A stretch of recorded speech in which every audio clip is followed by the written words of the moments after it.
Greetings from Edinburgh, where I'm attending the World Extreme Medicine Conference.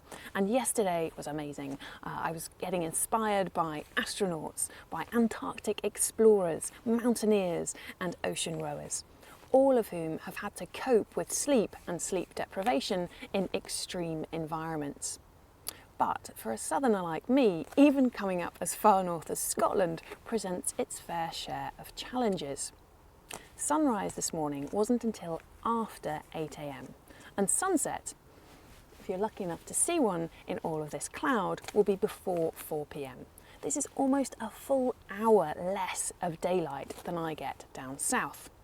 And often this kind of lack of exposure to sunlight during the winter months can make us feel a bit lethargic, a little bit miserable, and just downright bleh. In other words, the winter blues. Now, the winter blues comes in a kind of spectrum of severity. You've got kind of mild loss of mojo on one side and severe clinical depression on the other. And if you actually experience depression on an annual, seasonal basis, then you might get diagnosed with SAD, or Seasonal Affective Disorder. SAD tends to affect more women than men and is also associated with overeating and oversleeping, as well as a general low mood. So what causes SAD? Well, it's probably something to do with the weak light signals entering our kind of circadian pacemaker, our central clock in the brain. Because generally speaking, we use light on a 24-hour basis to help keep our internal rhythms in sync with each other and the environment. So if there isn't a lot of bright light around in the morning, it's possible that melatonin, the go-to-bed hormone, lingers in our system and makes us feel a bit lethargic.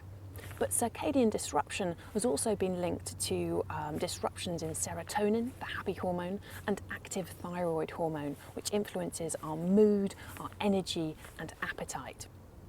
But another culprit could be vitamin D, which is produced in response to sunlight, which there is not a lot of right now. And lack of vitamin D has also been linked to depressive symptoms. So what can you do to beat the winter blues? Well, if you think you might be suffering from SAD, it's definitely worth speaking to your GP. But if your symptoms are on the milder side, one of the best solutions is just to get outside in natural daylight as much as possible.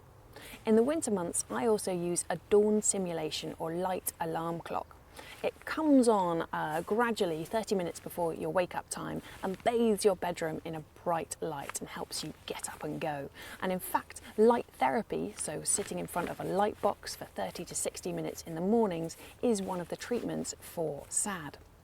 But all of the other treatments for depression can also be helpful, so managing stress, healthy food, regular exercise, and then if you need it, psychological therapy or potentially medication. But there might also be something to be said for changing your attitude to winter.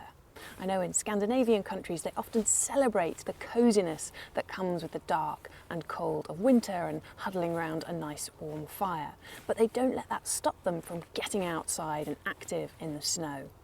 It may be that there's no such thing as adverse weather, only inadequate clothing. So I've been out and bought a new jacket, so I'm ready for some winter adventures.